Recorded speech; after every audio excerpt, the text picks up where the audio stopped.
and welcome to the fourth vlog. This time recorded from Glasgow exclusively. Welcome. I am Jakob Ugo, and you are? Nikos Dirlis. And today I'm going to talk about something slightly controversial. And I was umming and ahhing about it. So we actually sort of reversed roles. So I'm going to do the theory bit, and you're going to do the position. Okay. Because I'm helping John working on playing 1e4, which we're getting reasonably close to finishing. You're helping as well, I should say. Yes. Actually, you're helping a lot. I don't want anyone to downplay that. So, and one of the lines I was looking at was what's called the lazy man's Sicilian, which is bishop c5 here. And well, you had a suggestion against it, and then there was a suggestion from Dennis. How do you say, Monocrusos? Yes. Yes. And they were both interesting. So Dennis Monocrusos suggested, was it bishop e3, queen b6, and then b4, which I think does lead to an advantage. You had a reason you didn't like it, but I found something against that. But then I also just started looking at the database to see what is the most direct thing, because it's a sideline, and I wanted to see if you could refute it. And then I went to the book, and it's called The Lazy Man's Sicilian, and you know the authors, I don't. Yeah. Actually, it was an old German book by Broznik, a guy from Ukraine. He lives in Germany He lives in Germany for many years. And it was updated by Steve Giddings for New Incest. Actually, I thought it was a nice book, but of course the line is not something great. It's very bad. The line, you mean? Yeah, the line. Yeah. And the thing is, and the reason why I was very conflicted about this, and why I didn't tell John about it, he doesn't watch these things anyway, so he will never know unless someone tells him, is that I don't want to criticize New in Chess. I think they're a great company. I really do. And, you know, they're our friends, and we work together with them on some things, we compete on other things. But just generally, I just think they're a really great company, and they've done a lot of good for chess. But so I don't want to criticize them for not doing their job on this book, although, you know, they didn't, and the author didn't. And I don't think we can blame Broznik, because his comments were, as you say, 10, 11 years old. But Steve Giddens didn't do his job of checking whether or not the line actually works. Before translating and publishing the book. I have a feeling the decision was made in the wrong order. It was decided to publish it before we see if it works. Because there's a very concrete variation. You can play either bishop e3 or knight b5 here. That leads to the same thing after queen b6. So here and here. So take. And here the best move is probably king e7, not queen, king e7. And I analyzed this, and you will find stuff on that in playing 1e4. And it's quite deep analysis. I don't think it's ever been played, actually. Or it's been played in one game, and queen d3, as I recommend, hasn't been played. But the book Broznik recommends this. In this position here, you know the score here, you can tell me. I know 14-0 for white in the database. That would normally make you suspicious, yeah? Yes. It's I think there are positions where it's made in two, where you will not find 100% score in the database. So 14-0 is really overwhelming. Obviously, to get to this position, you have to play a player of decent standard. So Broznik continues with this line here. Here he focuses mainly on a3. Also a bit on queen d2, and then there's like this much on e5, which is the most popular move. And then there's, in this position, there's like this much text about why black should be okay.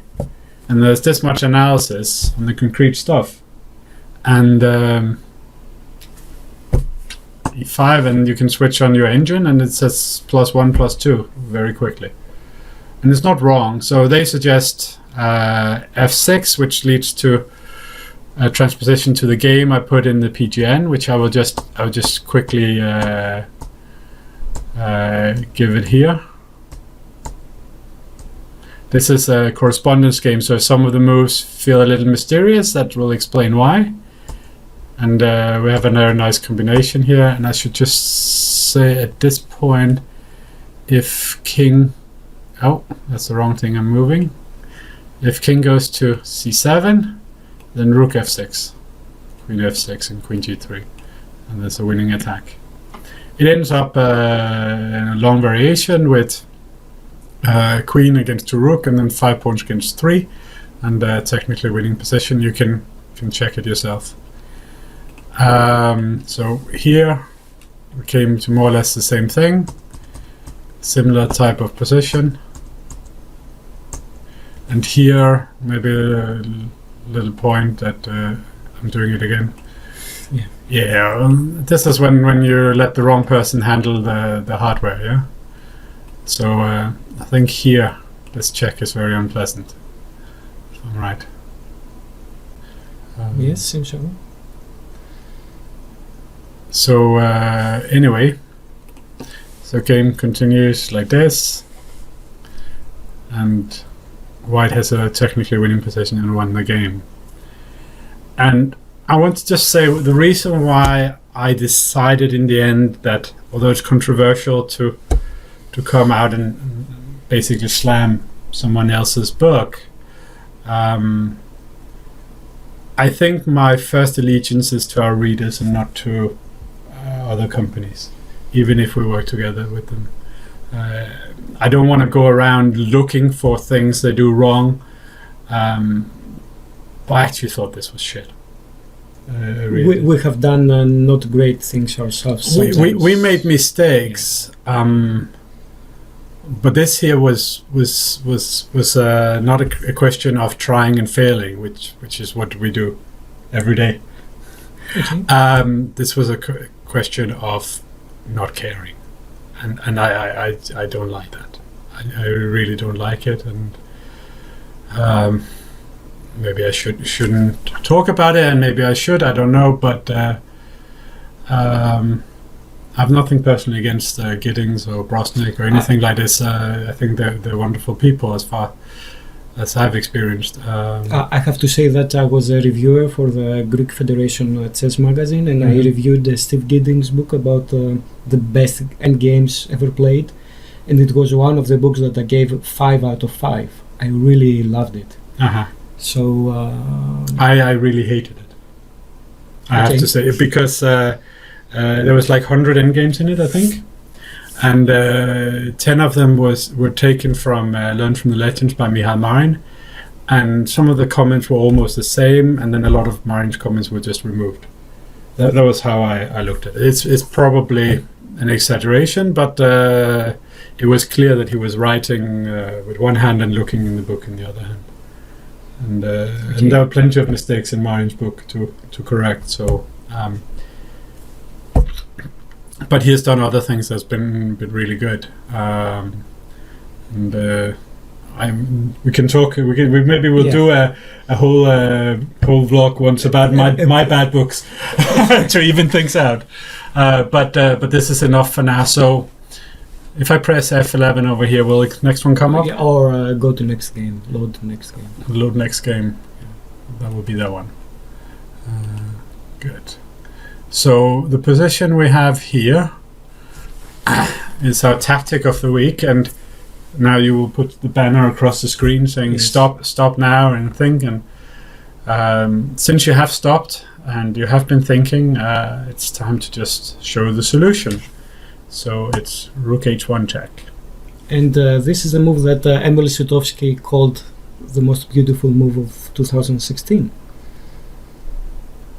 It's very pretty, but it's not so difficult, really.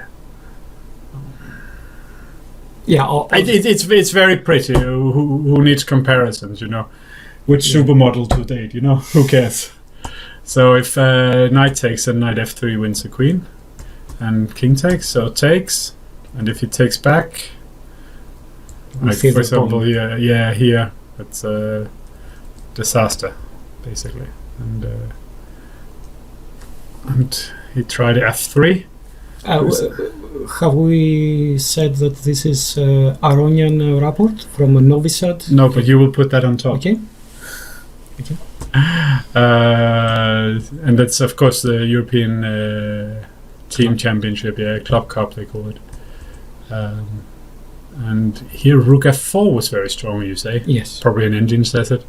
It does look very strong, but this also did the job.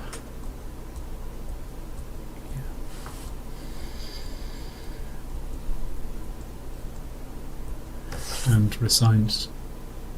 King c1, rook b5, I presume.